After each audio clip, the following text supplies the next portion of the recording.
Good morning. This is the Eager Beaver Show. You are listening to a True North Eager Beaver Media Incorporated podcast.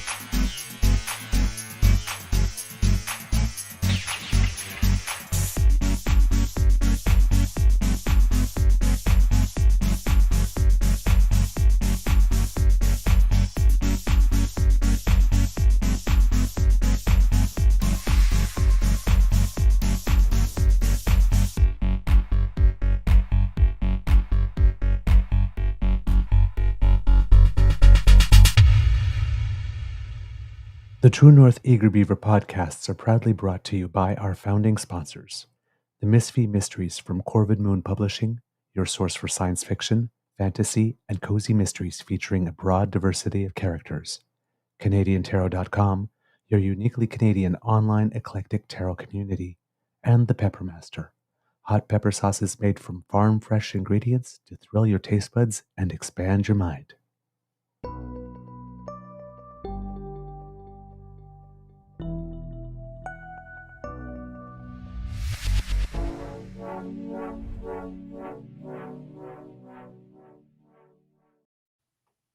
Well, good evening. And hello, kids and cubs. And welcome to season 5 and episode number 769 of the Daily Beaver Morning Show. Do. Always 100% Canadian.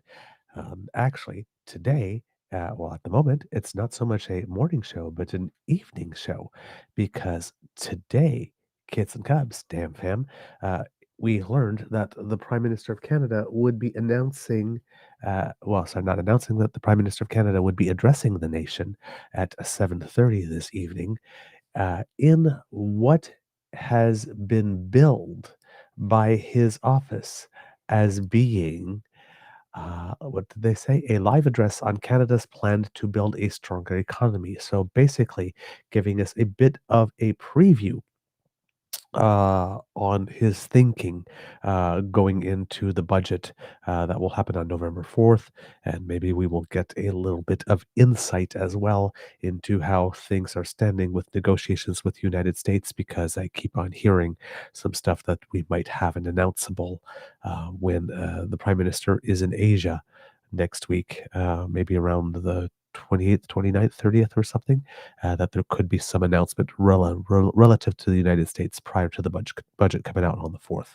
So we've decided, since, as you know, kids and cubs, I'm feeling a little under the weather. I decided to stay home tonight to get some rest, and realized a couple of minutes ago that, yeah, that's true. This is happening tonight, because technically I was supposed to be at rehearsal this evening, but I decided not to go and not infect everyone else. So I actually had the ability to do a live hit tonight so that we could watch what the Prime Minister had to say in real time. So we will be doing that. A big thank you goes to our podcast founding sponsors, the Peppermaster, the Misfit Mysteries from Corvid Moon Publishing, and PsychicTarot.ca. And kids and cubs, for those of you who at the last minute found out about this and were still able to join, how's your mental health doing today? I have to say that I am doing quite well. Thank you very much. I do have, as you know, a cold for those who've been following. And as you noticed at the beginning of the show, I forgot I was still wearing my mask. So took it off from around my neck. I'm not feeling better. I will admit, I'm not feeling better. Um, it's been a bit of a rough day. As we say in French, j'ai le trou de cul en dessous du bras. I've been carrying my butthole under my armpit all day long, uh, so dragging my ass for all intents and purposes. And yeah, the decongestions are kind of sort of working. So hopefully this episode, I won't have to turn the screen blank for a little bit to make sure that we don't share in some post nasal drip, as we say. But hopefully, as well, if that does occur, it will happen while the Prime Minister is speaking and the camera will be on him. And that way, I will be free to dab as much as I need with all the discretion that I would enjoy. Let's see who's joined us. We have Kit Sylvie with us saying, hello. This is a surprise. Indeed, it is. It's a surprise for me too, because I didn't think I was going to be doing it. So you're not the only one who's surprised, Kit Sylvie. And then we have Kit Bucky here saying, well, hey, what a pleasant surprise. Well, I'm glad you find it pleasant. Thank you so very much, sir. And it's good to have your company. We also have Kit Super Kyle. Hey, my friend. Say, wait, is this live? Yes, buddy, it is. It is indeed. We are here together at the same time. I'm giving you a big hug and hope you are doing really well. And thanks for asking how my cold was doing, Bucky. I yeah, I appreciate the concern. It feels good. I stopped this afternoon to have a big bowl of pho at our local Vietnamese restaurant, and soup is always good for the tummy and for a cold, and so that made me feel a bit better. But yeah, other than that, it's just been some downtime. Pretty much trying to get better so that I can go to rehearsal on Saturday this weekend. So that's my main priority. We have Kit playing with 3D with us. Go, wow, someone who doesn't spread their cold to others. Now I've seen everything. Yeah, I care about those things. I do. Well, especially, like I said, we're 34 in the cast. So, it's very easy to take out a third of the people really quickly. And as we get to, we're like, well, less than a month before opening night, you have a little less of luxury. If you give somebody a cold in the first week or two, that's one thing. Still not fun, but the production doesn't suffer. But around this time, the production does suffer. So yes, yeah, I practice. I'm a responsible thespian. There we go. We also have Kit Brenda with us, sending hugs. Thank you. And good evening to you, Kit Brenda. So lovely to have you joining us. And Kit Miss is with us as well. Hey, how are you? And if you have any update on our good friend Mateo's birthday, how it went, I would love to hear about it. Miss Sadika going, I like these kind of surprises. Well, you know, I have to say that you all are flattering me at the moment and making me feel very good about this decision. I'm glad I could make so many of you happy. Yay! Kit Bucky goes, I saw a good spot on CBC News where the chief RBC economist talked about the importance of having a plan, a narrative for spending and investment, not just numbers. Indeed. Yes, this is the type of thing for which you have to keep on saying, we have to practice a little bit what Paul Martin did in the days of Martin Chrétien, talked to Canadians often, again and again and again, and bring us along and get us to buy in and let us in on the plan. So I completely agree with you, Bucky. I was very pleased when I saw that this was happening this evening, and I am happy it's being done. We also have Kit Nona with us saying, what a great surprise. Hello, Nona. How are you? I hope you are doing well. Thank you for joining us. Your company is always appreciated here. Miss Shanika, unfortunately, Mateo started not to feel well again this afternoon, and a fever hit him out of nowhere. Poor guy. Oh, no. Oh, darn. I hope it wasn't me when I was singing happy birthday. Oh, well, I, even though I need some for myself, I'm going to send some healing energy to Mateo because I love the guy. What can I say? All right. And also, we had Kit Bucky saying here earlier that he was going to look in what was it? There. I was going to watch the speech. Now I can heckle in real time. Indeed. Since we are setting this up, earlier today, it seems that the Prime Minister, man who works so hard for all of us, had to spend some time one on one with Pierre Poilievre. It would appear that they had a meeting to discuss things with regard to the budget today. And I'm just thinking, oh, poor Prime Minister, hasn't he suffered enough? So, CPAC here. There is a little 5 minutes of Pierre Poilievre commenting after his meeting with the Prime Minister to discuss the federal budget. So, since we have a few minutes before the address starts, I figured I would present that to you. Um, uh, how would I put it? It seems that Pierre is slightly chastised in his tone based on events of the recent few days. Not as pugilistic, even though you can still sense the smarm and the dickishness. But trying to be a little bit more statesmanlike. I guess he might have gotten a memo or a message. But I mean, no matter how many times it's Pierre, he tries. It's still Pierre at this point. After 2 decades, we know who he is, and we don't buy the transplants because he reverts back to the mean, right? So let's see what Pierre had to say following his meeting with the Prime Minister today. So, you hear anything to change your mind? Well, we had a good conversation.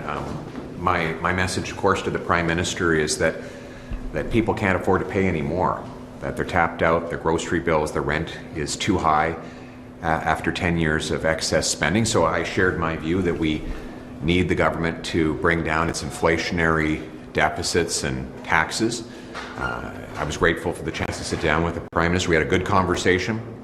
He didn't make any commitments, and so I'm looking forward to seeing what he comes up with. You said you hoped he was in listening mode. Did you feel that was the case? I think we both were. We had a good back and forth, and we shared our respective views. I'm not going to report to you anything that he said because that was in the four walls of the room. I can only speak for myself, and I reiterated that we need this to be an affordable budget. We've seen over the last 10 years of Liberal deficit spending is driven up the cost of living and driven down investment in our country. So my message is it's time to reverse course on the costly decade of deficit spending that has given us more expensive food and housing. The Canadian people deserve a break. The cost of government is driving up the cost of living, and so if the Prime Minister is serious about making Canada a more affordable country, then he needs to bring forward an affordable budget. Do you get the sense over this is a budget over that you can history? support? Sorry, go ahead. We can take both. Okay, you go first. Do you get the sense that this is a budget you could support? I haven't seen anything, but I've sort of laid out my conditions for the party, and we'll see what he comes up with. I mean, history though is that opposition parties, official opposition parties, do not support the budget. I mean, you just don't. It's not part of your job. So, do you know what I mean? Do you see a world in which this is possible for you? The world would be it's an affordable budget that gets rid of taxes, excess taxes on investment, home building, work, energy, that brings the deficit down to the level that the Liberals promised only a year ago. Pretty reasonable to go back to the deficit they were running only a year ago. These are the things that he would have to do for us to consider it. At the end of the day, our number one priority is people's take-home pay has to grow, and that comes through more affordable food and homes. The current Liberal policy is driving up the cost of living. If they sharply reverse that, then they can bring down the cost of living. And that's what I asked for with this meeting with the Prime Minister. Just I'm just curious, after meeting with them, what are your impressions as far as where the deficit might go? I didn't press him too hard, but the spending has been out of control since he took office. And in a lot of ways, he's spending faster and more than the Liberal government was when he became Prime Minister. Spending on the bureaucracy is up 6%. On consultants, it's up 37%. It seems like he's got a new agency for every problem in Canada. It's going to be an alphabet soup of different acronyms around the city. And so my sense is that his spending, Mr. Carney's spending, with great respect, is totally out of control. And Canadians are paying the price for his out of control spending. So why not press him a little bit further on it? Well, I didn't expect I would get an answer to that question in this meeting. And if I did, I'm not going to repeat things he said to me in private anyway. There seems to be like a shift in the narrative where it used to be the job of the government was in a minority situation was to convince the opposition to support the budget. And instead it's become, it is the opposition's fault if you don't support the budget. And I just wonder if you could reflect on that tension, like this idea that if Canadians truly do expect in a minority situation everybody to work together, then where is it with all your parties to sort of sit down and hammer this out, or who owns that ultimately? I think it'll be up to the Canadian people to judge when they see the substance and measure it against the votes. But what I've tried to do is be fair-minded and just holding him to the promises that he made. You know, it was a year ago the Liberals promised this year's deficit would only be $42 billion. So I don't think it's that unreasonable to expect that they would keep that cap. He said he would be judged by the prices at the grocery store. Well, those prices are rising at 4% now, twice the Bank of Canada's target rate. My goal is to bring that food price inflation down. He said that he would make he would create jobs. So we're putting forward policies that would actually do that. So I think we've been very reasonable in basically insisting that the Prime Minister live up to the very big promises that he made of himself. And for me, the biggest and most important promise of it all is that people can actually start to afford their lives again. Do you get the sense he wants an election out of this? We didn't discuss that. But all right. Thanks very much, everybody. Thank you very much. So, do you hear anything to change your mind? So there you have it, Kits and Cubs. Pierre talking about the meeting. Very interesting, as you noticed, a more subdued tone here. Mentioned that he was grateful for the meeting. I find that quite a surprising line coming from him. Also, for some reason, saying that he won't speak for the Prime Minister, which is kind of interesting because he certainly hasn't hesitated to do that before today. Stuffing words into the Prime Minister's mouth and pretending like the Prime Minister actually said them. So yeah, according to here, we have Kit Dale going, he's been bitch slapped. Perhaps, who knows? But yeah, definitely, again, Tim saying here, this is the most reasonable I've heard him. Yeah, in a way, but I mean, you can still hear the dickishness there when he's talking about the alphabet soup of agencies because, you know, the Prime Minister wants some coordinating agencies and very clear lines of accountability. Pierre just dismisses all of that as more bureaucracy, and Pierre again adopting the line that any government spending is inflationary and all you need to do is cut spending to cut inflation. Not particularly sure that that's the case. Inflation numbers recently came in at 2.4% or something like for Canada, and I decided to take a look at the time that Canada ran 8 consecutive surpluses from about 1997 to 2005, 2006. And according to this, it says the average inflation rate in that period of time was very stable, hovering around 2%. So we're at 2.4% now. So Pierre wants you to believe that about 4.4% higher inflation. And in the previous months, we've had below, right? We had 1.9, 1.7, that those, even when inflation was below 2%, it was still resulting in a ridiculous inflation or deficits and all that kind of stuff. And well, we know from economic data right here and past experience that you could be running surpluses for years and still have inflation at around 2%. So that doesn't mean at all anything at all coming from Pierre here.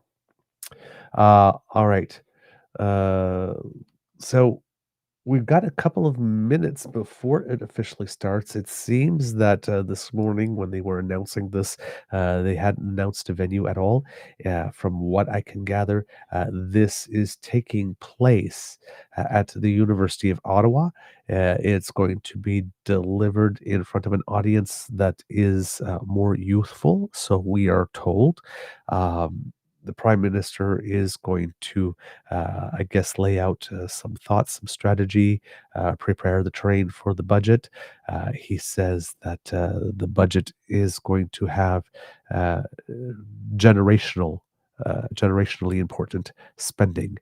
And so we'll definitely see if he has that. One of the things that I haven't seen from the Prime Minister yet, and he had hinted about it on the election campaign, but I never saw the announcement that he was going to have things specifically for young Canadians. And I still haven't seen anything. So I'm not sure if there's anything he will announce tonight or that he will address their concerns specifically in something that he says without scooping himself.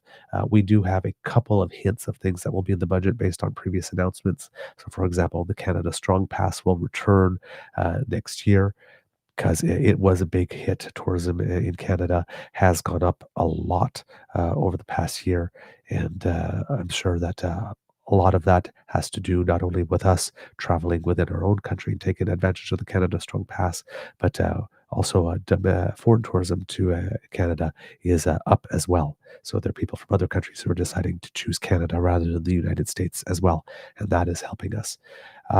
Also, that the school food program will become permanent. You've seen conservatives lose their ever-loving minds about that.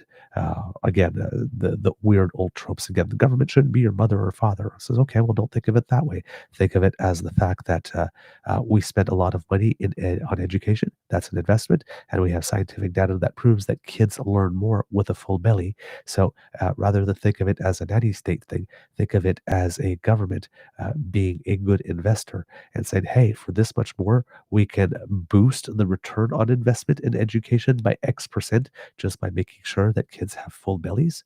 Then we're going to take it upon ourselves to make sure that the kids are fed in order to maximize our investment. If you want to look at it in pure right-wing terms, right-wing economics, look at it that way. For a little bit extra, you can boost that investment by an impressive percentage. Why wouldn't you do that? It's just good business. Conservatives should love the school food program. Absolutely. But they don't because it helps kids. And conservatives these days seem to really hate your kids. I'm sorry to say it, but that's the message I keep on getting. All right. We are about 1 minute, apparently, from the Prime Minister starting his address. So I'm queued on CBC here, but right now I still see some talking heads. So we will wait for the Prime Minister to come on and then I will switch over. Um, Other things. Let's see if there's any more in the comments here from the kits here. Kit Argosi sending healing vibes to Mateo. Kit Linda M is with us as well. We have Kit Rupinder with us as well with a very, very long thing that unfortunately I am not able to read all of that right now and be able to keep up the flow of the show. So I will have to read that afterwards. But a very substantive comment in terms of the number of words here. And hopefully I will get some time to check that out while we are looking at a clip. In addition to all the kits we said hello to earlier, we have Kit Nona with us, Kit Elaine, Kit Playing with 3D, Kit Dale, Kit Argosi Acres with us this evening, Kit Tim with us as well. And is that everybody? Like I said, Kit Rupinder with us. And that's everyone sliding across the plate.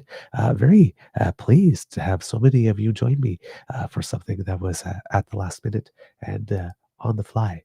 Okay, it would seem that the Prime Minister might be a little late. I'm seeing here on the screen that MP Mona Fortier from Ottawa-Vanier is at the podium at the moment speaking and I guess doing the introduction of the Prime Minister or setting the stage, doing the housekeeping elements for what's going to happen over the course of the evening. So just watching her. There's the Prime Minister coming onto stage now. So let's see if we could go there at the moment. And let's do that.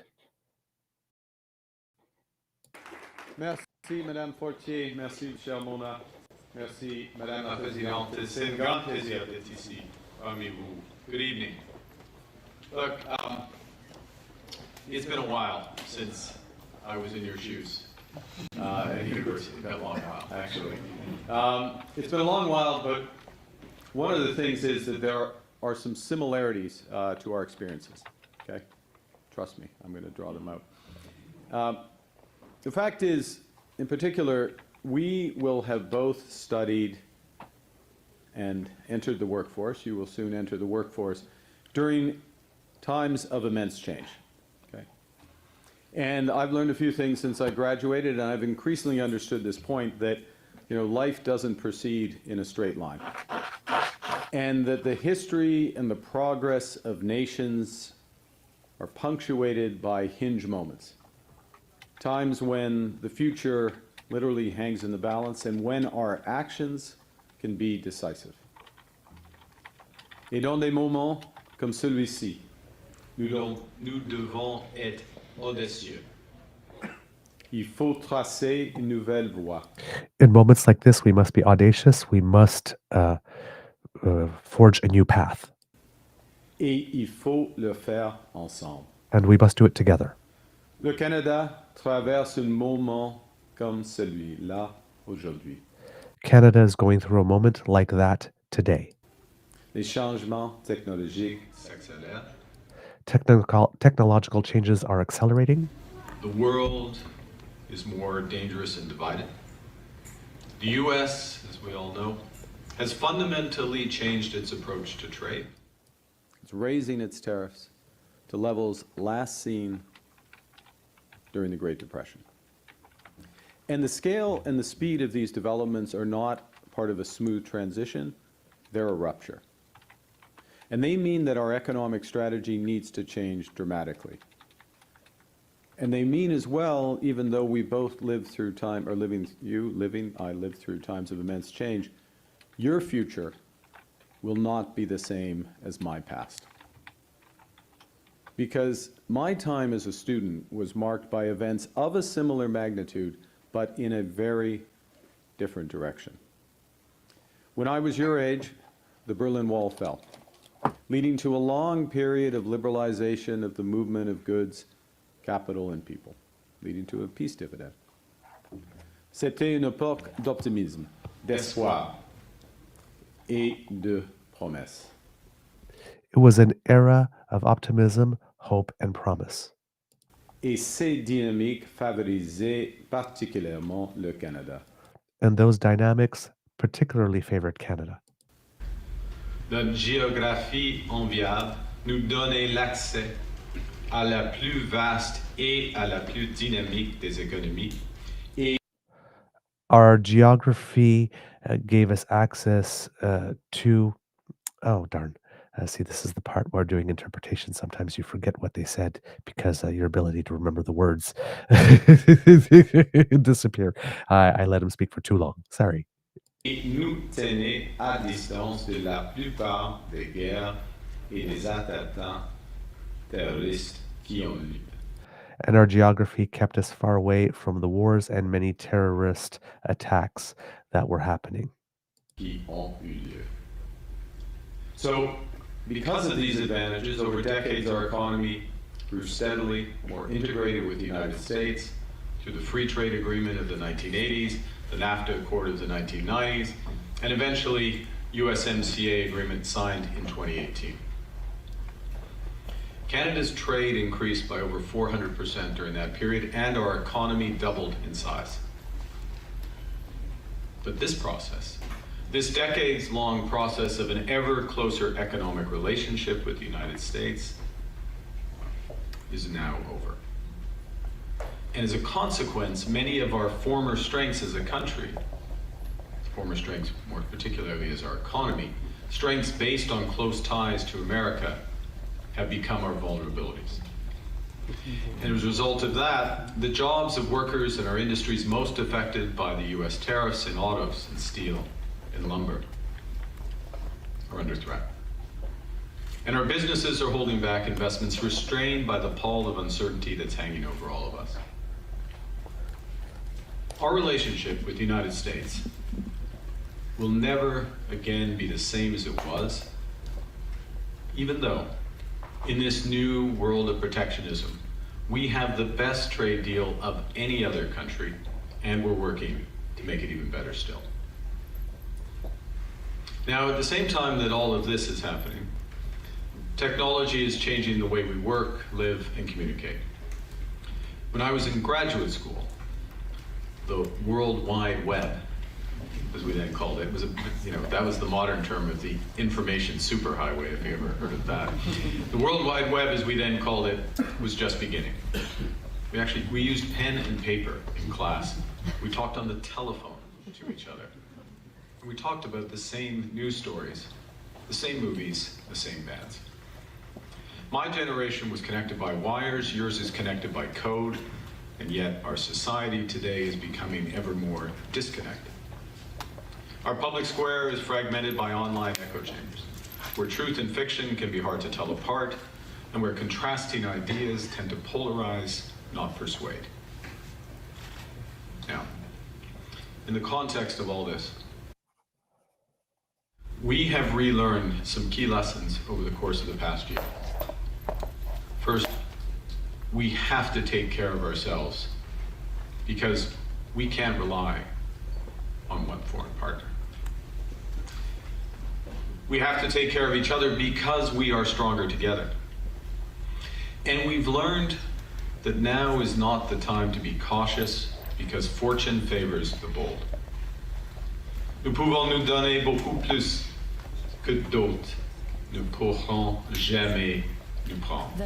We can give ourselves more than anyone else can take away. Others could ever take from us. We are masters in our own home. Canadians will decide what happens here. It's your future. And we are going to give it back to you.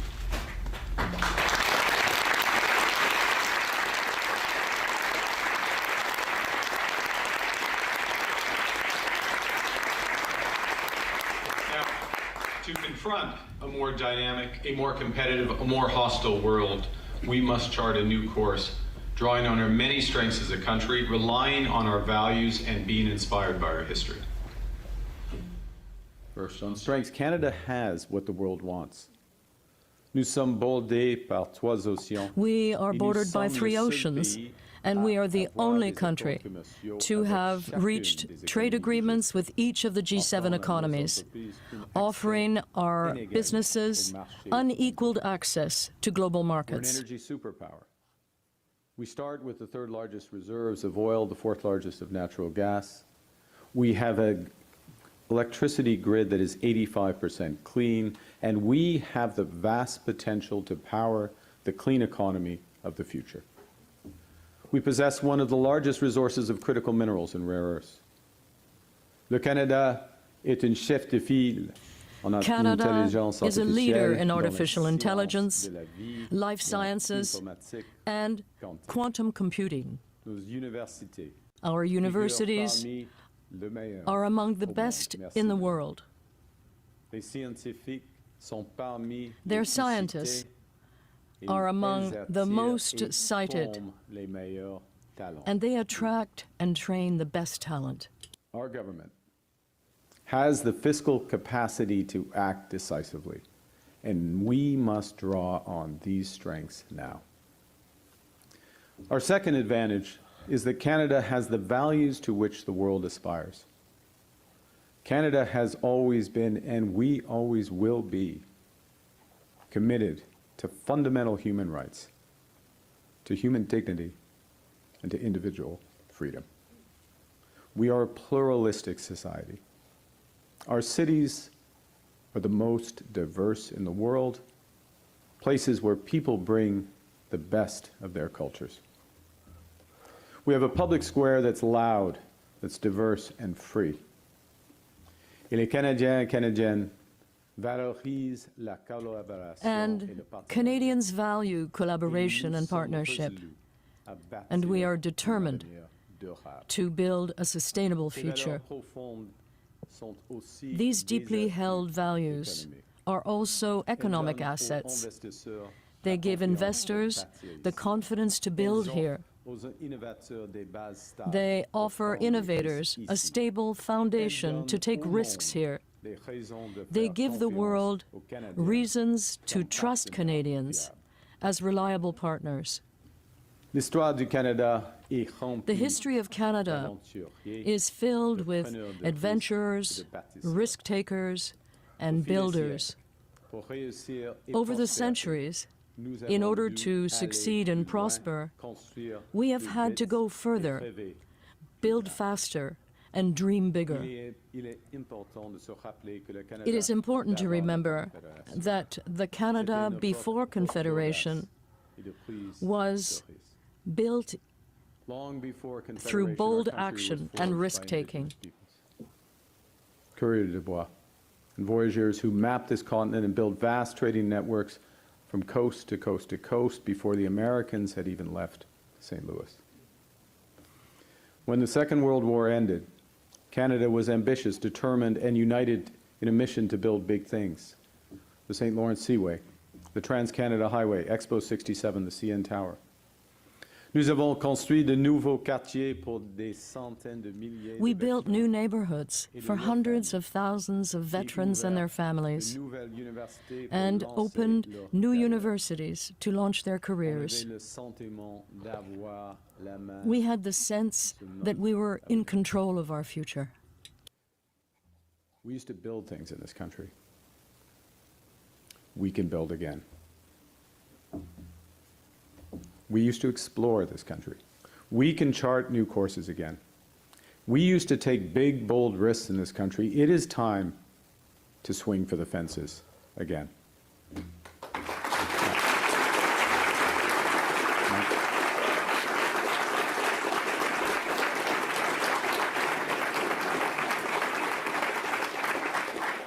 We learned a little lesson about swinging for the fences a couple nights ago, as I recall. And this is what the upcoming budget will be about: building, taking control, and winning.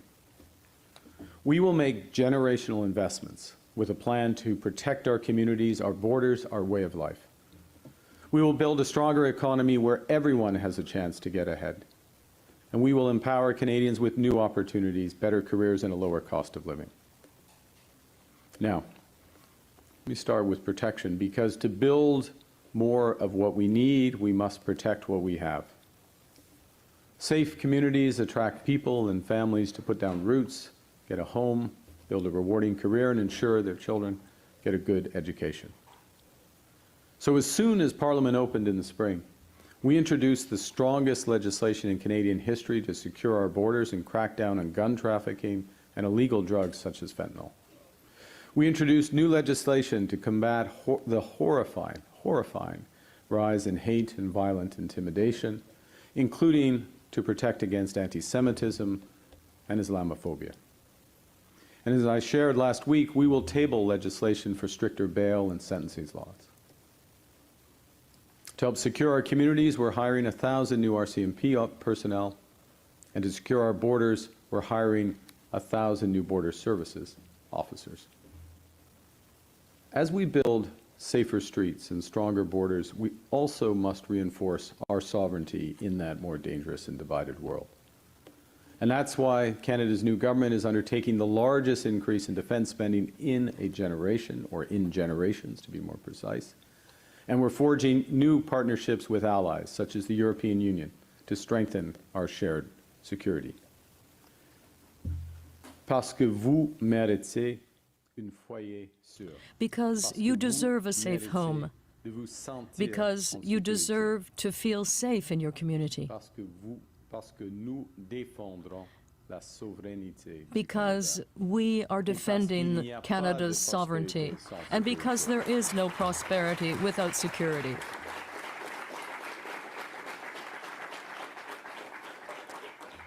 But look, protection is not enough. We have to build, and our plan to build, first and foremost, is here at home so we can take control of our future and, as I said, give you back yours.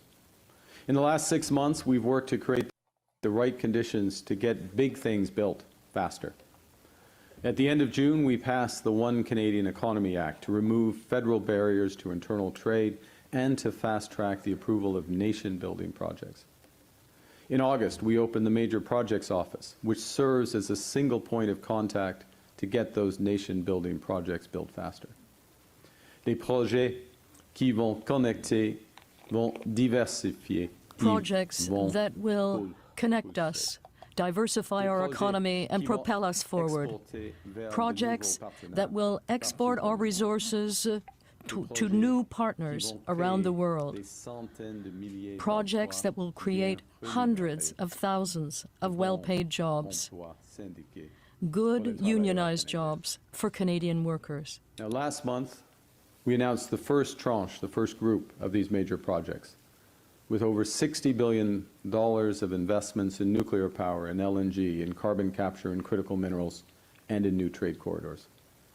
And we outlined strategies from offshore wind to high-speed rail and a sovereign cloud to drive hundreds of billions in further investment, all while creating the conditions for a better connected, more productive, and more ambitious country. And the thing is, we are just getting started. Our next tranche of nation-building projects will be announced by the Grey Cup, after the World Series, but by the Grey Cup. Yeah.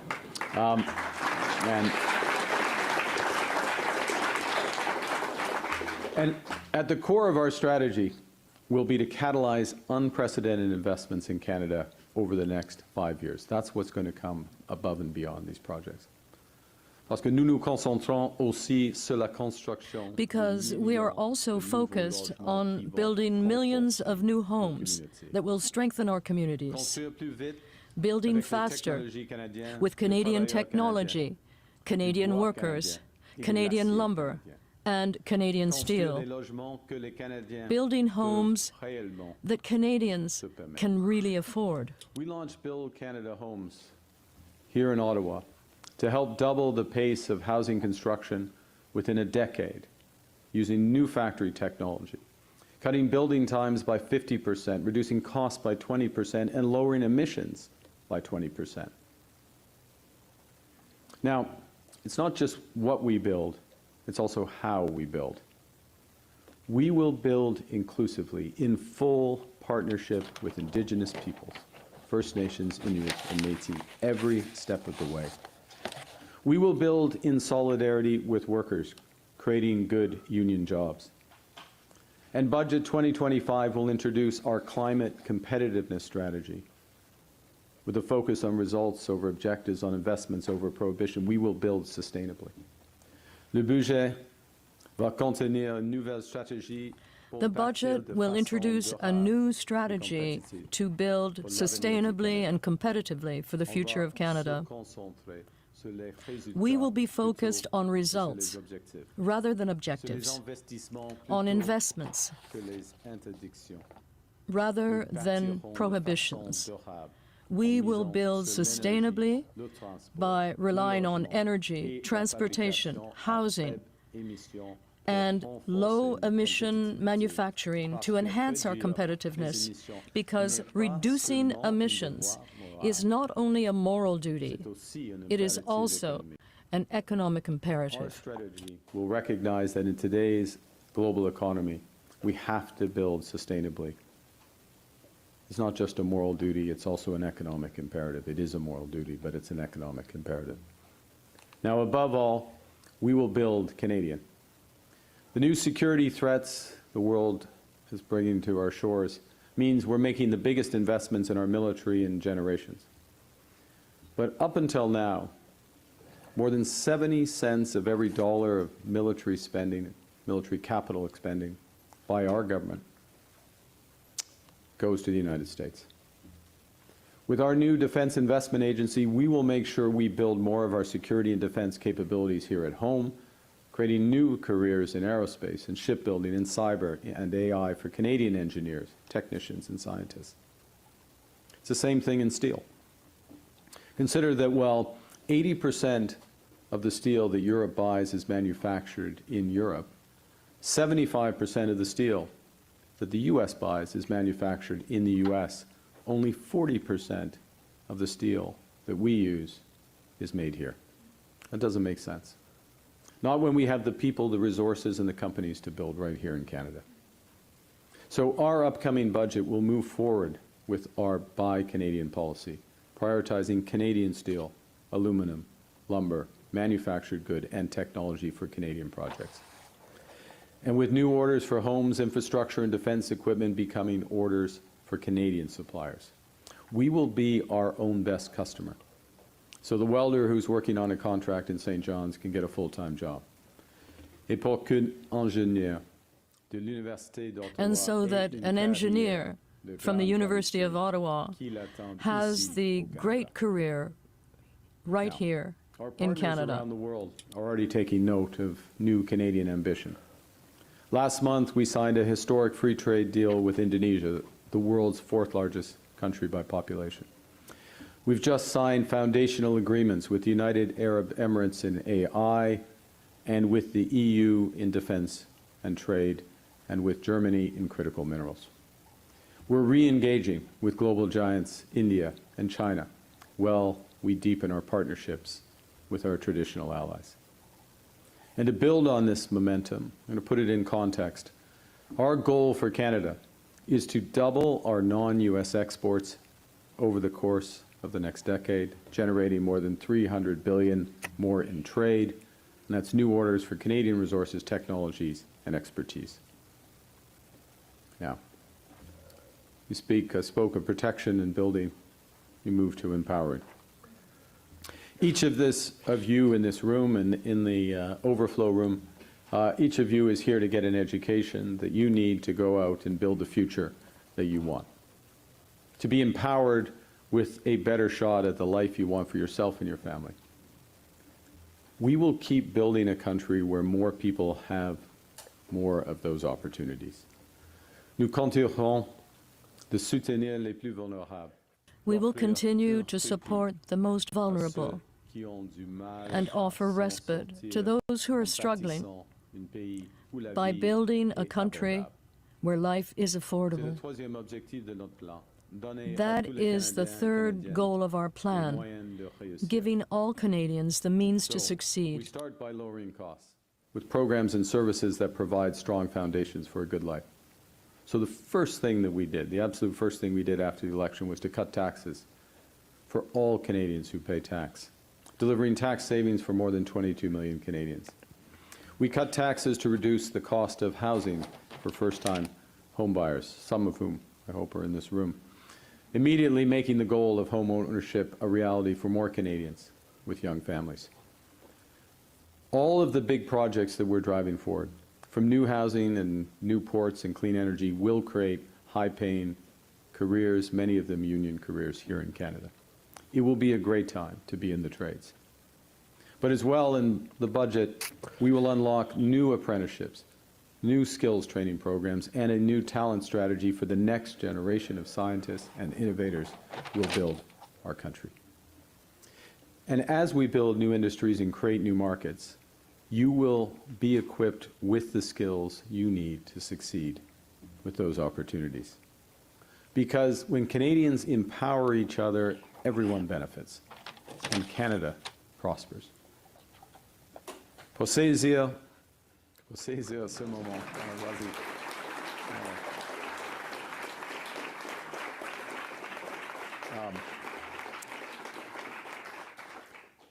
Pour saisir ce moment charnière. To seize the opportunities offered by this pivotal moment, we must make difficult decisions. We must change the way government operates, spending less so that Canadians invest more, build our country, and create better careers. The upcoming budget will balance the operating deficit in 3 years by reducing wasteful government spending and doing more with less. See, the fact is that federal spending has been growing over the course of the last decade by more than 7% year over year. We've been spending faster than our economy was growing. So we have to change that, and our government is changing that.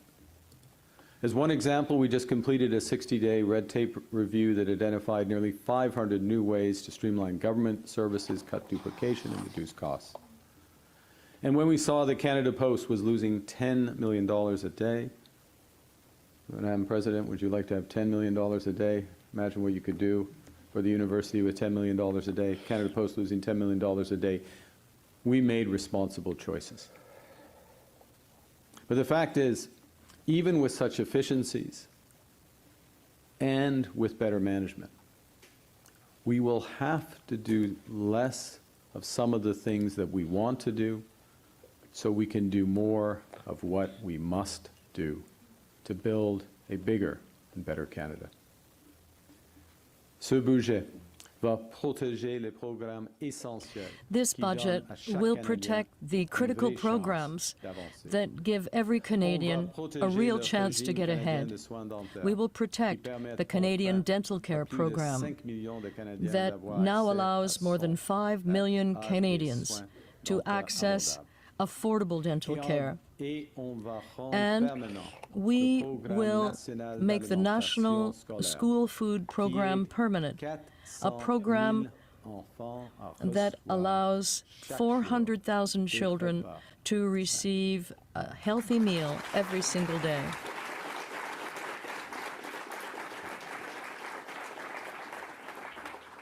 We will protect the National Child Care Program for the over 900,000 children who are getting a strong start that they deserve, and for their parents who no longer have to choose between raising a family and keeping their careers. And as well, our budget will also bring in automatic federal benefits so that the millions of low-income Canadians who aren't part of the system can get the support that they need. Now, we need to be clear-eyed about where we stand today so we can build for tomorrow. Let me give the current economic context. I'm channeling my old central banker days here.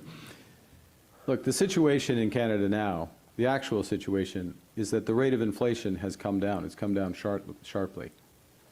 But it's also the case that the cost of living is still far too high. It's also the situation in Canada right now that we're building a lot more homes. Housing starts are up this year. And affordability of those houses are improving.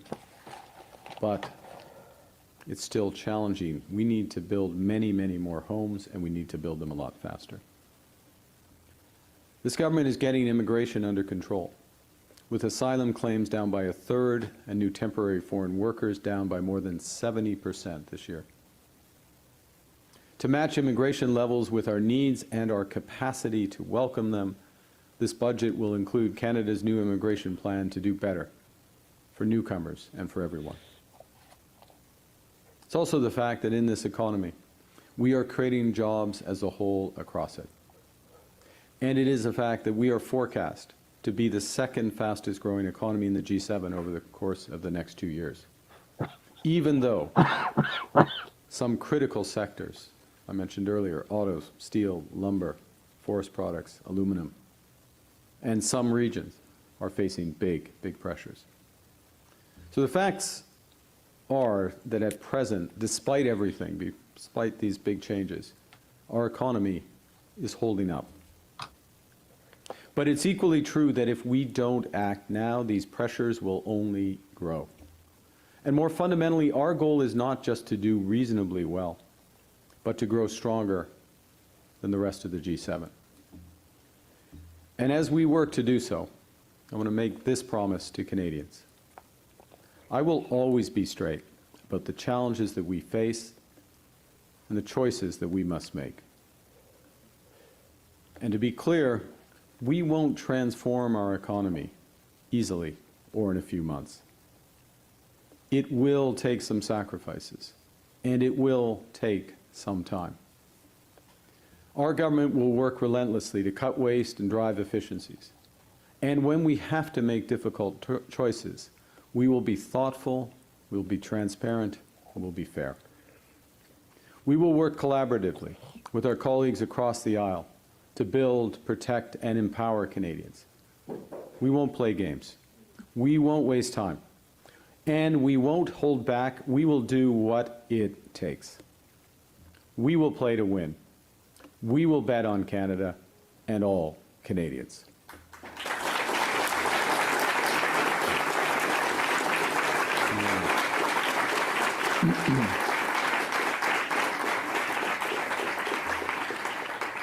Je fais cette promesse aux Canadiens. This is my promise to Canadians. I will always be clear with Canadians about the challenges we must face and the choices we have to make. The transformation of our economy will not happen easily or in a few months. It will require sacrifices, and it will take some time. Our government will work tirelessly to eliminate waste and enhance efficiency. And when we must make difficult choices, we will do so with thoughtfulness and all transparency. We will work collaboratively with our colleagues from all the parties to build, protect, and empower Canadians. We will not play games, and we won't waste time. We won't hold back. We will do whatever it takes, because we will play to win, and we will bet on Canada and on all Canadians. It is our country. It's your future. We will give you that control.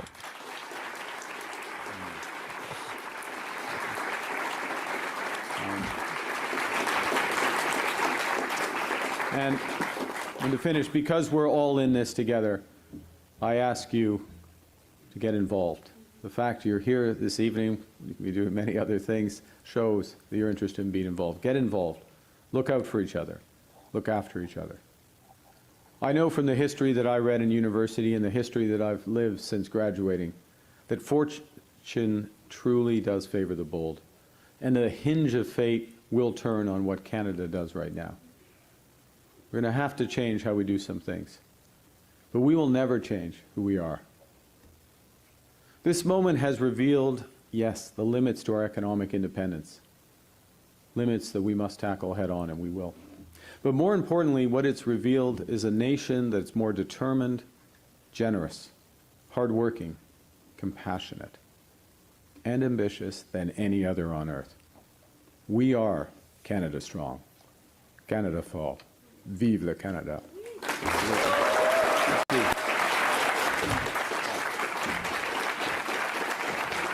Listening to Prime Minister Mark Carney there in Ottawa. All right, kids and cubs. So that was the Prime Minister delivering the speech that we've been waiting for at the University of Ottawa and a group of students there.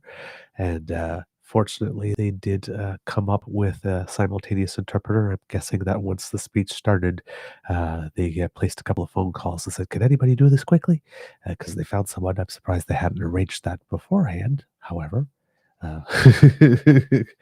yeah, oh well, anyway, but it made it so that I could focus more on what he was saying and take some notes rather than waiting for when there would be some French and have to chime in. So I am very grateful for that as well. All right, kids and cubs.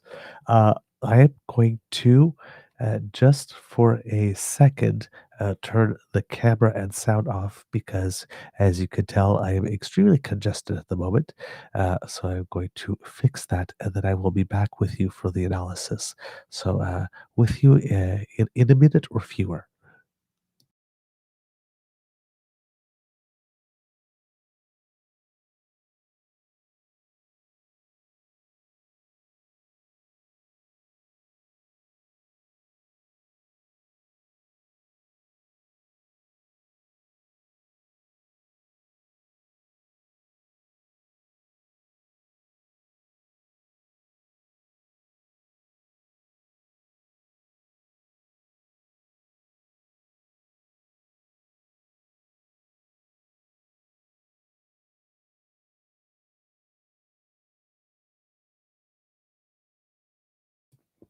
All right. Thank you for that, kids and cubs. Hopefully, that will work soon. All right. So, yes, I did play with 3D Hot Toddy in bed after this. Indeed, indeed, indeed. Here we go. Kit Todd saying, a statesman. There you go. So, some impressions from the kits already. Kit Linda, I really can't wait to see the details of all this in the budget. Indeed, yes, it's going to be, how do you put it?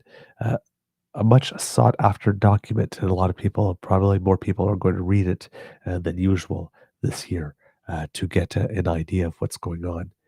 Uh, Miss sending me a little love here. Uh, Sounds all stuffed up, cold suck ass. Yes, they do. And yes, Katavi G, I really do need some rest. I will. I will. I promise I will get some rest. So all right, kids and cubs, let's take a little look at everything that was said there. And I did finally get to read the post by Rupinder, I believe it is, Kit Rupinder, and a very eloquent statement about what he believes, or they believe, I should say, because I'm assuming gender here, and I probably should not do that. Uh, but here, I guess a message to Prime Minister Carney here.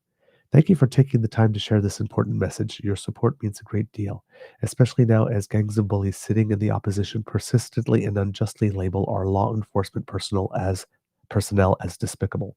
Canadians know that the despicable are those who insult the brave men and women who risk their lives daily to keep our communities safe. I just wanted to take a moment to express my heartfelt appreciation for the incredible work you and this new government has done. Your leadership has brought real tangible improvements to the lives of your constituents, and it's inspiring to witness. From strengthening public service to championing community, I'm going to have to scroll down here. There we go. So, from strengthening public services to championing community initiatives, your dedication never goes unnoticed. You've shown what it means to lead with integrity, compassion, and vision. The positive impact you've made is felt every day, and it's clear that your efforts are rooted in genuine care for the people you serve. Thank you for being a force for good and for setting such a powerful example of public service done right. We need many more years of excellence. Keep it up. So, an enthusiastic statement of support for Prime Minister Carney here from like a kit. Again, let's make sure I get that right because I do want to get it right. And now I can't find it again. Oh, there we go. Kit Rupinder. Yes, I did remember correctly the first time. I'm glad. Good. And so let's see if any other kits have weighed in so far. Kit Bucky. So Carney has been consistent in warning about the economic disruption that we have to weather. Now he's starting to describe what steps they'll take in response. Yes, I did see that. Kit Tabby G. I think this presentation will be a positive for Prime Minister Mark Carney. Communication is huge. There we go. Yes. And then this adding, I would have loved to have been a fly on the wall when he met with the leaders. Indeed, indeed. Kit Linda says, we'll see how many of the people who read it actually understand what they're reading, speaking of the budget. Indeed. Let's see. What else do we have here? Oh, Nona sending us a little love. I would like to express my gratitude to everyone here. Everyone is kind and respectful and fun. Thank you, friends. Well, we have to. You're here. Right? Yes, it is what we try to cultivate here at the DAMFAM. Some lovely people here, indeed. That's why I do the shows, even though I have a cold, because time with the DAMFAM is absolutely essential. It's like my morning glass of orange juice or something, right? It's an essential part of my day. All right, kits and cubs. Let's go through some impressions that I had. I got my trusty little notebook here and was writing a lot, as you can see.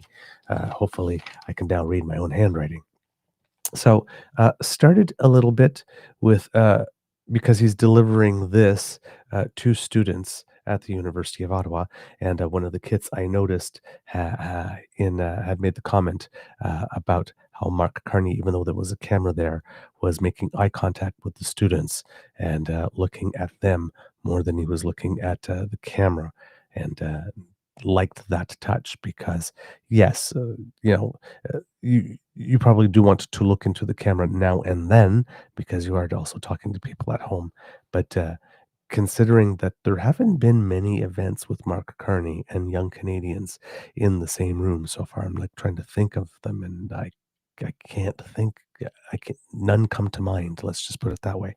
That to make them feel like he is actually talking to them and not performing probably worked very well in the room for sure. But tries to relate to them by talking about the fact that he too has experienced a time of great economic upheaval, except that it was in a more optimistic direction at the time. But there are common elements, whether things are getting worse or whether things are getting better. There are ways that people have to adapt and there are opportunities to seize. And it also means that there are things that are going to be lost and there are going to be trade-offs that happen and all that kinds of stuff, right? So there are similar situations, but it creates um, a vibe in the room where it's like I know it's not exactly the same thing, yes, but I understand what it's like to go through a rapidly changing world where prospects change very quickly, and there is, even though we were hopeful and optimistic at the time, there was still a lot of uncertainty as to what would happen, and um, bringing that many more people into the Western economy at one time, was tricky. I mean, in the EU, there are still countries like Romania, for example, who are still using their own domestic currency rather than the euro because they're still not where they need to be yet economically in order to be able to use the euro as the base currency. So these things do take a long time uh, to work around, and there are even when things change rapidly for the good, there are winners and losers, right? There are things that change, and there are people that find themselves having to reinvent themselves all over again, and yes, this has the extra burden of the heaviness because things are looking bleaker, um, but the core elements are the same. How they are experienced and the level of risk, uh, you know, that's the number of sharks in the water if you fall off the high wire are slightly uh, impressively more numerous when things are going bad. So that adds some stress. Um, Talks about the changing situation in the USA and also how technology is changing the way we do things, making a point about, at his time, we were connected by wires, now we're connected by code, and yet we've never felt more disconnected. Right? I thought that was a very good line, talking about how online today is being used to polarize rather for each other to polarize each other and others to polarize each other, us against each other, rather than finding ways to persuade. Mentioning that we have to take care of ourselves, but we have to take care of each other, and we have to not be afraid to make bold moves. That's the sort of general temperature of the water in which we're swimming when we're talking about how Mark Carney is looking at the going towards the way forward, right? Take care of ourselves. We can't rely on anybody else. Certainly not. We should never put ourselves in a position again to be that reliant on just one nation as we have been. Um, Taking care of each other because we only get through this together and not being afraid to take bold moves. This is the opportunity. So, and then makes a point to connect with the students by pledging that he is going to do right by them, and that got some applause. Um, Talking about Canada's advantages, we've heard this in other speeches, mentioning that we have what the world needs, and that is guiding uh, to where the place to where he's going on the path ahead. Um, I see here there was a good comment there. Kit Milan, transition is often tumultuous, indeed so. And Kid Dale saying here, Mark Carney told us there was going to be a tough times ahead. Indeed.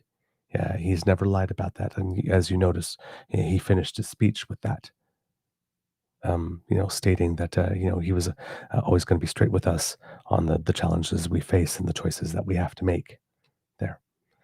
So not shying away from this. But this was one of the things, you know what? It's dawning on me now that I'm saying it.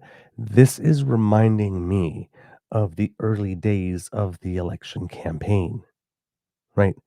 When he was laying out the first parts of his plan, like this, the overall global big themes that we've seen him build upon since. And now it's essentially that same speech in a way, but with much more meat on the bones based on what he's done, what he's got in the works, the first bricks laid on certain projects that allow us to go to the next steps and start talking about those, right? Um, so in that sense, um, right, it's like I said, it's that same skeleton, but there's much more substance, there's more examples, there's more achievements or things in progress that you can add to it. And then uh, with all of that, um, he is still wrapping it in the sort of aspirational sense that we can be so much more than what we've been, and that everyone has a part to play, and that this is a project. It's sort of like a societal project that we're all engaging on. We are all on Team Canada, and making us see ourselves in the future, right? As we could be, in our best selves. Like I think of it as let's say you want to lose 50 pounds, like this, and there's someone telling you like this, you can absolutely do this with a plan, a little bit of discipline, some patience, some method. Know that some days you're going to fall off the wagon. That's fine. You just get right back on. Let's go. But in X number of time, this could be you. Do you see yourself like this, and more energy, more active, go different, so expanding social circles, all that kind of stuff, better health, all the advantages, and making you believe that you can do it, being real with you about the amount of work that it takes, and yes, that it's going to be hard, but that it is absolutely possible. And in a way, putting his trust in Canadians and telling us that he believes in us and in our ability, that we have the metal that is required to go through this, as Kit Mohan said, tumultuous transition. So, and that's when the prime minister was at his best. There's a lot of talk that the way that the prime minister lost the majority and got a minority was that in the last 10 days of the campaign, he kind of took his foot off the gas on that message, and didn't really have much to say about domestic issues as much as he needed to. And that sort of created an opportunity for the Conservatives to fill the space with the other stuff. Um, and then there hasn't been that much of this type of talk. He's been telling us about the steps, whatnot, but he hasn't brought it back to what he was saying at the beginning in the campaign that got us all fired up and got us all lit. So this speech is great as a communications exercise from my perspective as a communications geek, in that he took the best parts of the campaign that were working for him, this, and then all the achievements that he's been doing, if people have sort of tuned out for a while, he put them on those bones. Like this. And he says, it's like, listen, I haven't got all the sides yet, dessert, I haven't even thought of dessert yet, and all that kind of stuff. But this roast is gonna rock. It's gonna rock. Like this. You just see, like, you see how good this is looking already? Just wait till you get the full meal. You're gonna love it. So bring your appetite, because you're gonna have earned the meal, because you'll have worked hard to get it as well. So um, I get that vibe from this. Um, so when he's talking about going down that path ahead, we have what the world needs, but also pointing out that we have the fiscal capacity to get it done. Our second advantage, not only do we have what the world needs in terms of raw materials and people with ingenuity who are highly educated and relatively healthy and all that good stuff, but we have the values that the values to which the world aspires. So talking about pluralism, how that's a benefit, and then you'll notice like this, these are subtle jabs at Pierre Poilievre, right? Talking about our pluralism when Pierre is talking about ending birthright citizenship, you know, imitating Trump, when everything Pierre says has a tinge of, we don't like the immigrants or those brown protesters who we don't like, causing trouble, right? There's always a tinge of that racism, as you would say. Uh, so, again, making a point to focus on the pluralism draws a contrast with Pierre. The whole "I believe in you, Canada, this will be tough, but I'll believe in you" is a contrast with Pierre. "I will always be straight with you with how hard it's going to be" is a contrast with Pierre. So, very subtle, clever contrast, not bold, not in your face, walking at you with talking into a video camera, pointing at you all the time type stuff. Just subtle little cuts all throughout the speech, drawing contrast with Pierre. And in a gentle way, right? And particularly for this audience, the nastiness, people don't like it. They really don't like it. So if while saying things that are smart and organized and well planned, you can put a gentle frame on them, that draws contrast and juxtaposition with someone who's making a caricature of themselves, to be totally honest. um, that's winning. It's almost subliminal in a way, but it's winning. um, So talks about our pluralism, and then again gives us confidence that we can do this by going to the past and talking about how we have done these things before. We are capable of this, right? Said that Canada was built on bold action. Expo 67, Trans-Canada Highway, CN Tower, the St. Lawrence Seaway. These are all things that we have done and that we've done relatively well. And we are capable of doing these things. Just because we not necessarily haven't in a while doesn't mean we can't, doesn't mean we don't know how, right? So that also gives the confidence, not only I believe you can do it because I've seen you guys go, but I also believe we can do it because we've done this. We know what the playbook is. We've been here before, right? No reason to believe we can't do it again. We just got to decide we want it. He then makes a comment again, aspirational. It's time to swing for the fences again. And of course, throws in a little Jay's reference there for the moment. Bonus points. Very good. At that time in the chat, I noticed Kit Nona talking about the dollar. And yes, Kit Nona, I can't remember what your comment was exactly, but I know it was about the dollar. And yes, there actually is a possibility. We talked to our guest, Mr. Dave Gray, the economist, who's on our show every now and then, and he did say that it could be possible that eventually that the Canadian dollar could become the world's reserve currency if the United States insists on punching itself in the dick in the manner in which it has been doing. It would probably be either the euro or the Canadian dollar. Was his estimation. So uh, eventually, if we keep going down this road, if the United States keeps on going down the road that it's going down, and we go down the road that Mark Carney is setting up for us, we could wind up. I don't know how long in the future it would take, but as the world's global currency and reserve currency, absolutely, that is definitely in the cards for Canada, based on the manner in which the United States is choosing to implode at the moment. Um, then talks about safe communities, again taking a plank away from Pierre Poilievre.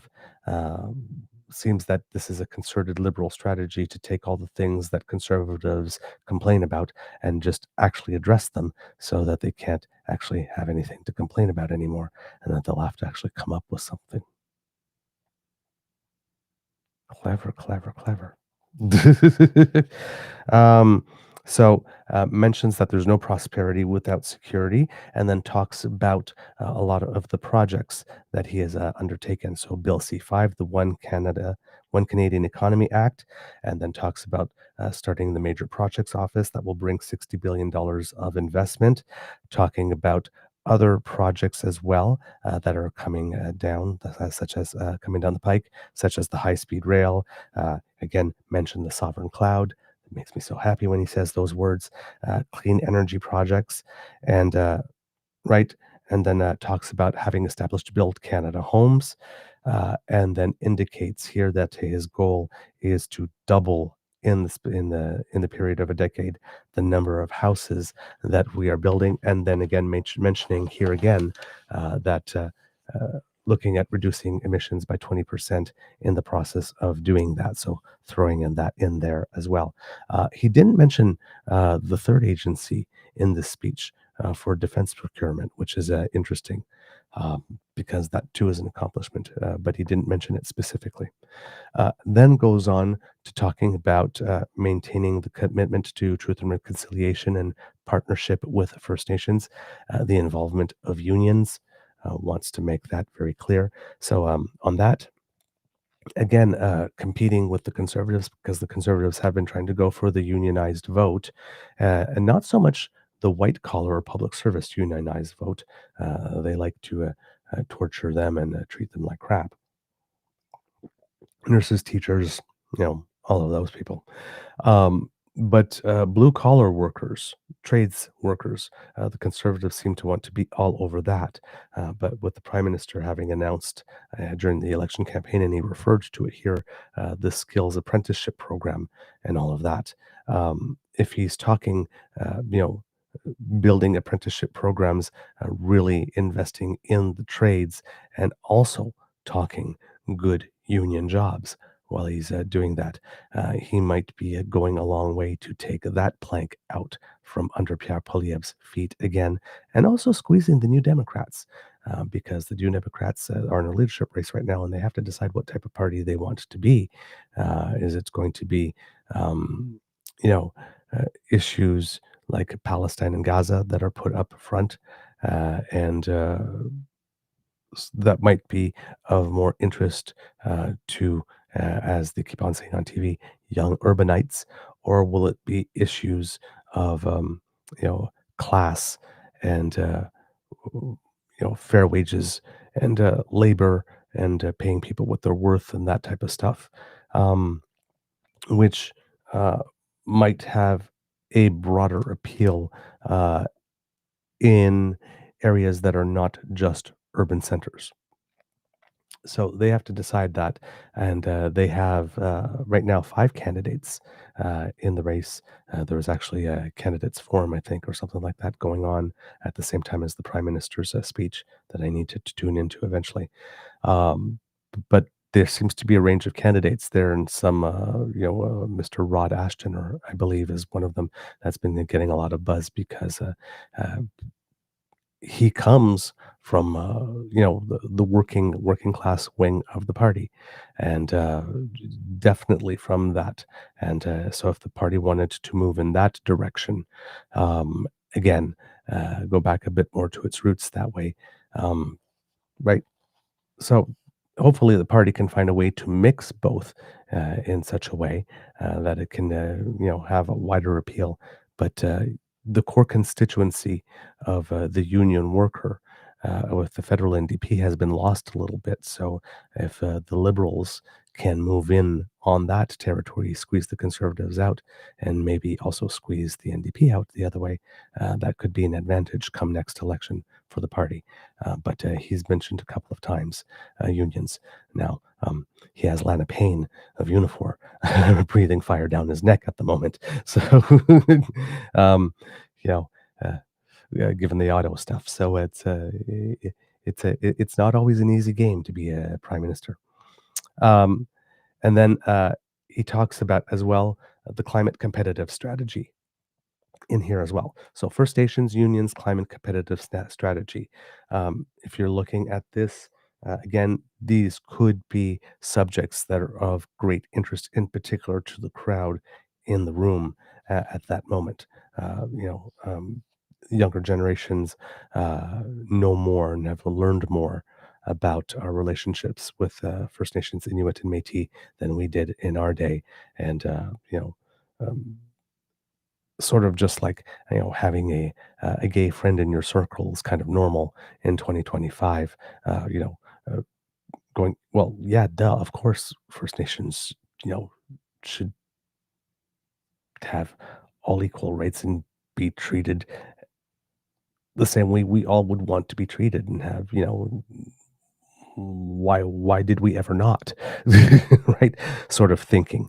A lot of young people are going into the trades and would like good union jobs, and so that looks out for them. And of course, younger Canadians are very concerned about the climate, and don't want us to give up on that. So these things would really speak to this audience.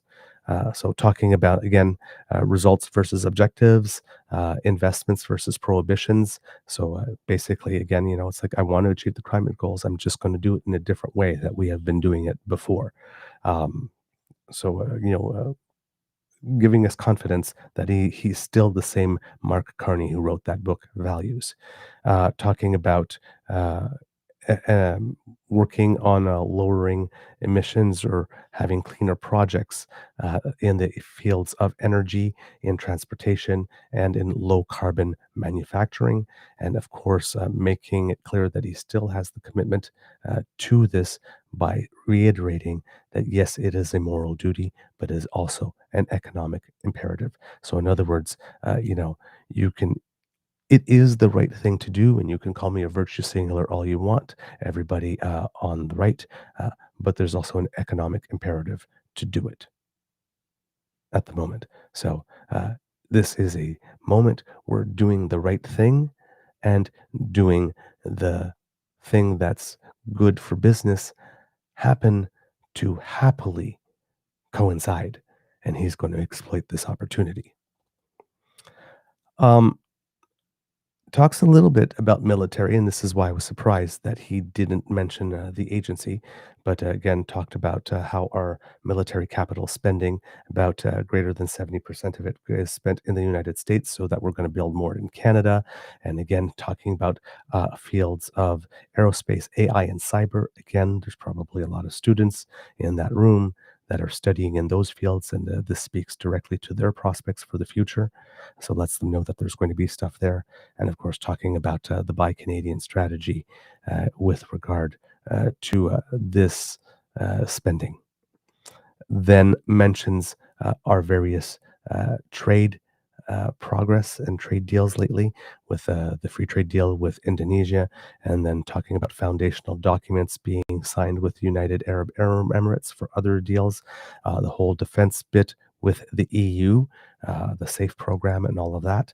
And then, of course, with regard with Germany, some deals on critical minerals talked about in there.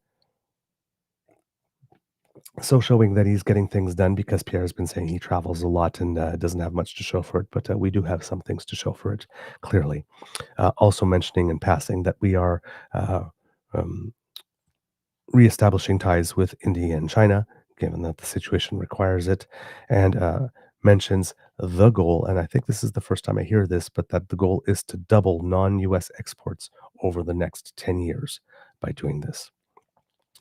Gets into the speech talking about how it's important to empower people, And there, when he's talking about cutting taxes so people can have more money, his tax cut, taking 1% off income tax at the moment, so that people can have a little more breathing room, and of course, the apprenticeships and skills training strategy. That's the moment in the speech that he mentioned it as well. So, cutting taxes on houses and first house purchase and all that type of stuff. So these are all things that can speak to that generation to show, I am looking at addressing these things for you. Also mentions here, um, he doesn't talk about splitting capital spending and operational spending, but he talks about specifically uh, tackling the operational deficit. Talked about the 60-day red tape review that had been mentioned. We hadn't heard necessarily any results from that, announcing to us that they found 500 different methods that they can do so. So I guess they're going to try to start putting that in place, or make a plan to put those in place. Also talking about having to make tough decisions with regards to Canada Post.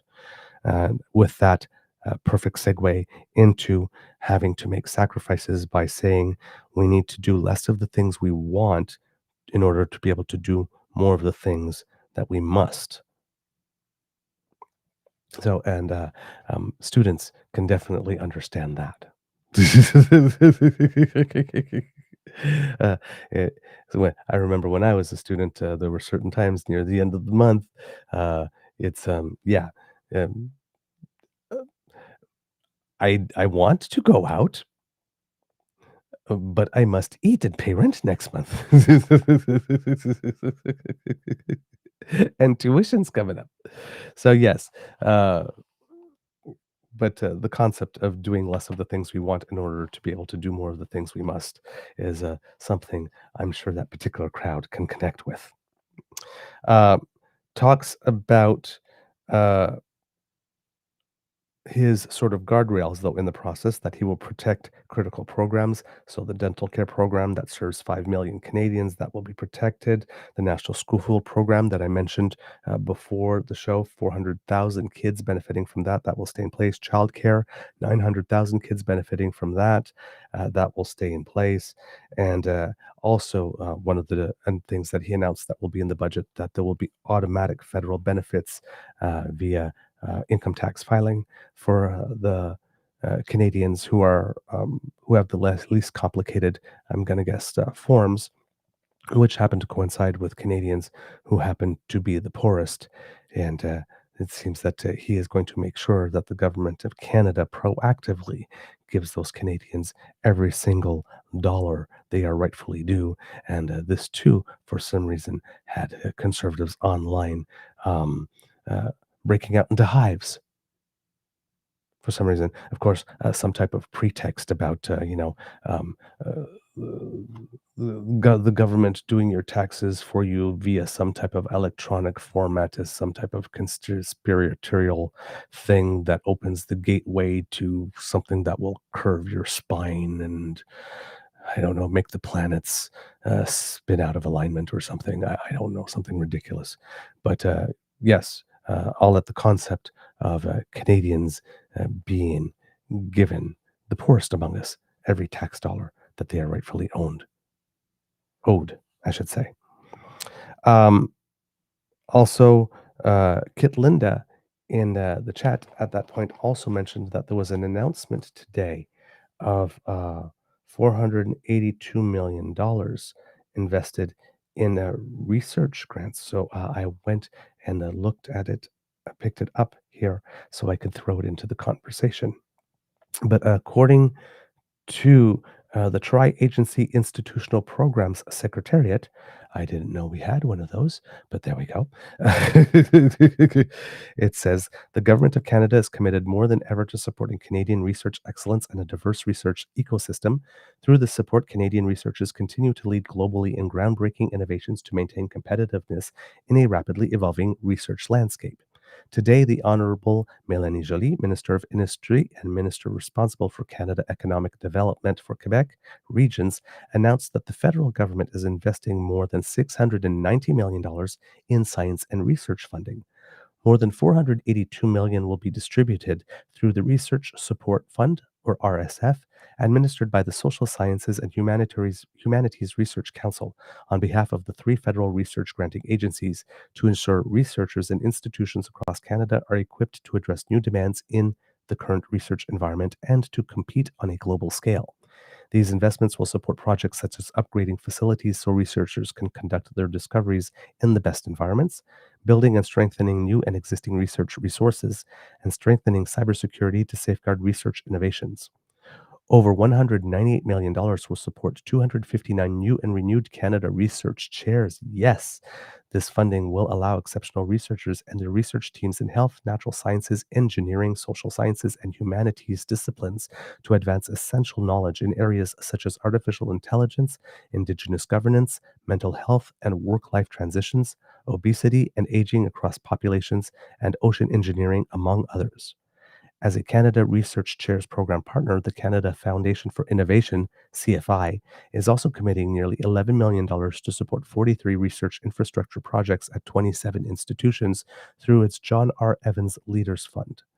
Finally, $300,000 will be distributed among the 3 recipients of the 2024 Robbins Olivier Award for Excellence in Equity. The recipients will each receive $100,000 to help them advance their bold, game-changing initiatives to spark change and address systemic barriers within and beyond their post-secondary institutions. So, wow. According to Ted Hewitt, Chair, Tri-Agency Institutional Program Secretariat Steering Committee and President of the Social Sciences and Humanities Research Council of Canada, he says, this investment reaffirms Canada's commitment to advancing world-class research across a wide spectrum of disciplinary areas. By supporting researchers and institutions across Canada, we're not only strengthening our research ecosystem, but also empowering the next generation of researchers to tackle the complex challenges of today and tomorrow. I am so glad you pointed that out, Kit Linda. Of course, Kit Linda has been following us for quite a while, and she knows how I had been calling for when during the election campaign to talk about funding for research, because while a lot of people are talking about AI, let's not forget that it's also a lot about IP, intellectual property, and more patents, the better. The more patents, the better. All right. Let's see. So where did I? Yep, Kit Linda. So next page. I'm almost near the end. There we go. We'll have a little sip of water to keep your beaver moist, because I have a little bit of scratch in my throat there. There we go.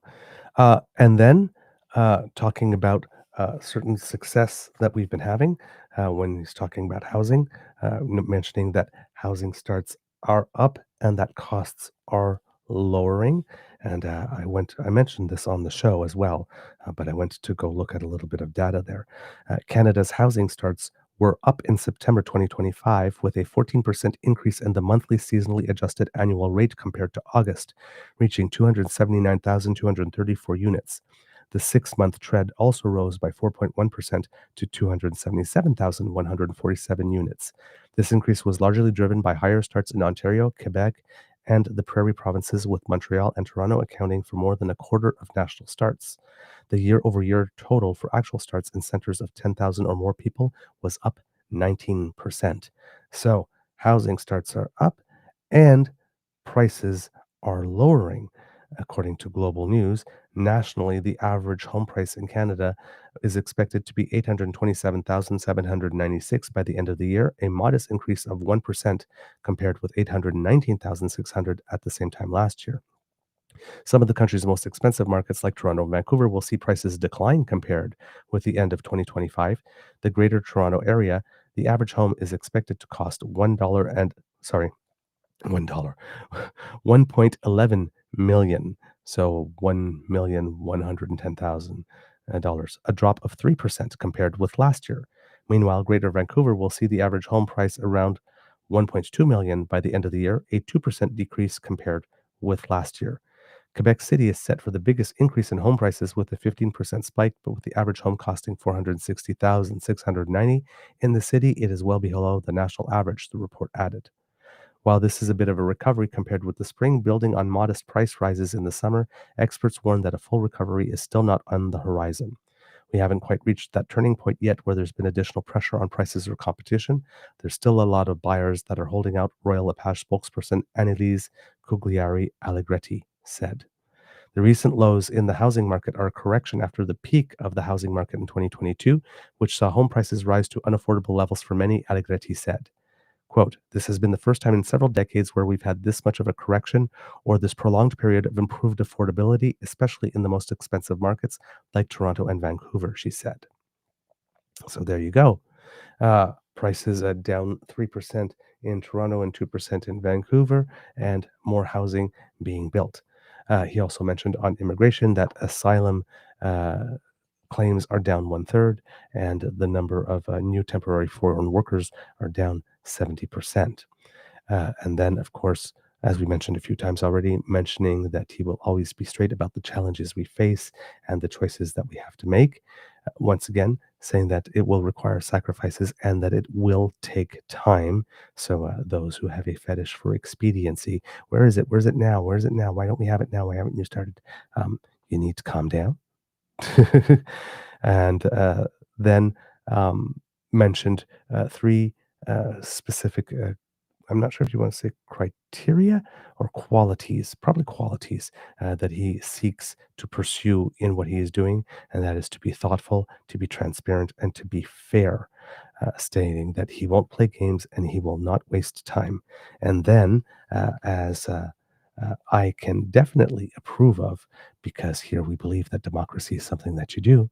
Well, he did a little because of democracy is something that you do, and asked everyone to get involved. So, because it is going to take all of us. So there we go, kids and cubs. I think a very good address overall. The kids here seemed to respond positively to it based on what I saw.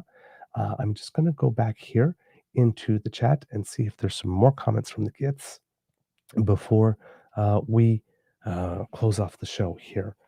All right. Let's see. Where did I leave off? All right. Okay. Sorry, another keep your beaver moist moment. I was getting a little scratchiness there in the throat. All right. Let's see. Just see if I can find where I was when I stopped looking at the comments and started doing the analysis. All right, I think this is the part where I was. Okay. So, Kit Nona, things will get hard for everyone. Together we can get through it. Together, be kind to each other. Indeed. Indeed. Indeed. Giving you big hugs, Nona. I'm giving you big hugs. Let's see what else we have here. Kit Dale, Mark Carney told us that there were going to be tough times ahead. Yes, he did. He did indeed. Let's see what else do we have here. Kit Bucky says, I still worry that bold moves means giving up on climate change for nation-building projects. We need to be vigilant about that. Absolutely. It's a concern. It's a legitimate concern. Absolutely. And we have to remain vigilant and keep his feet to the fire and let him know that we are indeed watching. But he is saying the right things at the moment. And, if those projects, the way that he's describing them, are going down the way that he is saying them, then it does look like there are climate change action embedded into pretty much everything that he's doing. So fingers crossed that that's a trend that is our friend and continues. Let's see, what else do we have here in the chat? Kid Bucky, the domestic values are important, but I think Prime Minister Mark Carney was also referring to our belief in a rules-based international order and the importance of multilateralism. Absolutely. That is a very good comment. I agree. Absolutely. Kit Dale going, I love that about Carney. He's always calling out PP. I'm going to guess that's, but with no nastiness at all. I'm going to guess that was about my analysis point, that how he's creating little moments of juxtaposition, but very gently there. Let's see, what else do we have here in the chat? Kit Linda, this is why he has so much support among older people, because they remember more hard times than they had to get. Yes, more hard times that they had to get through. Indeed. I think you do have a point there as well, Kit Linda. That might explain a lot of it. Let's see, what else do we have here in the chat? You guys are making some really great comments tonight. I have to see. Kit Nona saying here, the NDP need to get back to their roots and core values. There we go. Uh, I believe so too. I think that's their best path forward. Their best path forward, to be totally honest. All right. Keep on going through the chat comments here. See what we've got. Sorry, my throat is really scratchy all of a sudden.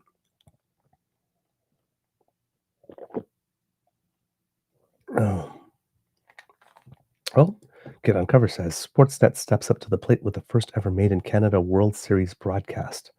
Well, there you go. Right on. Making history. I like that. Let's see. Kit Todd here. Machines will do the work, so highly technical help needed there, like boring machines. Not boring as in, yeah, I'm going to guess boring for like mining and stuff and tunneling and things like that. Let's see, what else do we have here? Kitland M, we have a really huge chance to expand in scientific research, especially poaching personnel from the United States. Exactly. That's why I wanted all that investment. Says, let's create some new chairs, because if you build them, they will come. Definitely. Kit Dale agreeing here. Canada will lead in research, Kit Linda, and we won't even muzzle the scientists about their work. Ooh, wow. Okay. I'm just going to press the cough button for a second here. Maybe that will help me there. All right. Let's see, what else do we have here? All right. Kit Linda M. They only need, 3 votes to pass the budget? I think the NDP will come through, and he may be able to give the Bloc some things to convince them. Perhaps. But right now it's kind of looking more that people are going to just catch a case of budget day flu at the moment, and or there will be some abstentions. But you never know. I would like it if there were things in there that other parties could agree to have a little bit more of a whole Team Canada thing when this budget passes. But that's maybe a little bit the Pollyanna in me there. Dale going, PP is burnt toast for the garbage bin. Oh, man. Breaking news, oil prices jump ahead almost 3% after new U.S. sanctions on Russia. Oh, interesting. Going to have to go read about that. All right, let's see what else. Kid Dale, thank you so much for sharing the wonderful live. You are quite welcome. Thank you for putting some sunshine into my day. There you go. See, it's always nice to be kind. I like that. All right, and I think that's everything. All right, kits and cubs. Oh, yes, I saw that, Kit Uncover. Iceland reports the presence of mosquitoes for the first time as climate warms. Yeah, they're not going to be happy about that. Oh, God. They're not going to be happy about that at all. All right, kits and cubs. That's the end of this Daily Beaver, not so morning, I guess, show. Eager Beaver Nights. Our special about Mark Carney addressing the nation. So some and a quick on-the-spot analysis. Thank you for giving me a fun thing to do this evening while I am getting some rest and trying to recover from this cold. It was so very nice of you to keep me company this evening. All the usual things, of course, kits and cubs. If thanks to the Ray Girl for sponsoring our pod page. if you would like to go there and subscribe so that you can get the audio cast versions of our show. Unfortunately, I'm not sure if there's a technical glitch or just Mr. Grizzly has been overwhelmed. I know that nothing new has been posted since the end of September to the podcast feed.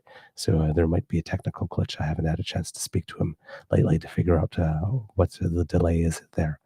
But I know he's been extremely busy, and it's one of those things that's a little confusing. Well, not confusing, but frustrating, probably more for him than for me, because I know he cares about doing a good job. And if he can't at the moment because there are demands on his time, but he also can't tell me what the demands are on his time because he can't share that, given the type of work he does.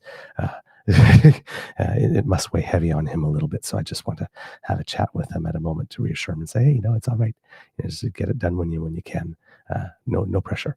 But at the moment, yes, new additions to the podcast feed have stalled for a moment. But hopefully when he gets a moment, he'll be able to get that back up to date. But and while we're waiting still, if you scan that QR code, that will bring you to the pod page, podpage.com/the-true-north-eager-beaver with a hyphen between each one of those words. And when we have something fresh off the podcast bandwidth, it will come directly to you. Now, kids and cubs, if you would like to help us take the advice of Kids Elaine and Kit Cassie and travel on down to the True North Eager Beaver YouTube page and press our buttons like, share, and subscribe. It helps us with the algorithm when you do, and it makes us happy when we see our numbers go up. And if you would like to help us in other ways, we do incur some costs to bring this show to you. We're in our 5th season, and we're hoping that this year is the year we break even. So far, looking good. But we need a little bit of extra help. So if you could, we would be very grateful with a donation to the Eager Beaver Lodge's Emergency Hydration Fund. Because as you could see, we needed to do it in the show. Keeping your beaver moist is very, very important. And a moist beaver is a happy beaver. So that QR code that just appeared will bring you to our coffee page, ko-fi.com/eagerbeaver. And there you will find the Emergency Hydration Fund. And if you drop a couple of toonies or loonies in there, that would do us a lot of good. Of course, if you're watching on YouTube, we also have the Super Chat and memberships. But any way that you can contribute would be mostly appreciated. And if you're doing the Buy Canadian thing, if you want to avoid the CE Tech Bros, truenortheagerbeaver@gmail.com is our email address. And you could do a direct bank transfer that way. That way we get 100% of your donation. And your donation goes further. It's win-win. Because democracy is something that you do, kids and cubs, remember we have municipal elections in the province of Quebec on November 2nd and territorial elections in Yukon on the 3rd. So remember, friends, don't let friends do democracy alone. Plan your vote and make sure that you do vote. Please. All right. And of course, a petition, our Commons petition, E-6679. Please sign it. It's a petition to try and create some rules that would have some teeth to encourage or incentivize our politicians to not deliberately spread misinformation. And I will put the link to that in the chat. Please go there and sign. Mr. Grizzly has, I have too. And please share it with a lot of people, as many as you can. We are now at 37,155 signatures. So let's watch it grow, kids and cubs. And if you haven't watched it yet, we had an interview a couple weeks, our last interview project with Fed Sanchez, who was the person who spearheaded this petition. So you might want to listen to that as well. And of course, if you're in Alberta, forever-canadian.ca, sign the petitions there or whatever it's called. I don't know if it's exactly a petition, but to have a citizens' initiative ballot question about keeping Alberta and Canada rather than separating. Mr. Thomas Lukasik and his team of volunteers is spearheading that, and you have to sign in person. So go find out where your pop-up signing location is. And of course, they too could use a couple of dollars because organizing that type of effort in such a short period of time takes some resources. So if you're able to help, please do. Okay. I think that's all the democracy, something that you do things. So, words of wisdom, kids and cub. Um, I'm going to say today, when you're not feeling so good, a little bit of decongestant and time with people you love and appreciate can do a world of good. So there you go. There are my words of wisdom for today. Uh, Kids and cubs, it could be a tough world out there. So please be kind to and gentle with yourself. And I will not have an Easter egg because I think I've talked enough today. But it's still time for the audience participation. So, could you please, kids and cubs, at the count of 3, say, Mr. Beaver, please cue the cock. On 3, 2, 1. Ah, kids and cubs, so delightful. I absolutely will do it. And I'm seeing the chat here, everything here, all your kind words asking me, wishing me to get better and all of that kind of stuff. So thank you. I am going to take all of your healing energy and put it to good use. All right. But since you've so delightfully asked, here is the cock, and I will see you tomorrow morning. You are listening to a True North Eager Beaver Media Incorporated podcast.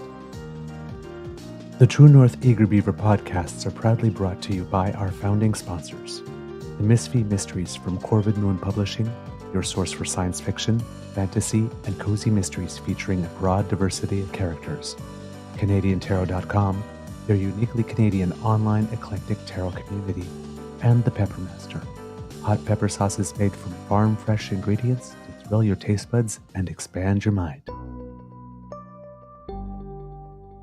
We are grateful to the Crier Media Network for its support, Pete Jarvis for our artwork, and Paul Joseph Something for our opening and closing sequence music.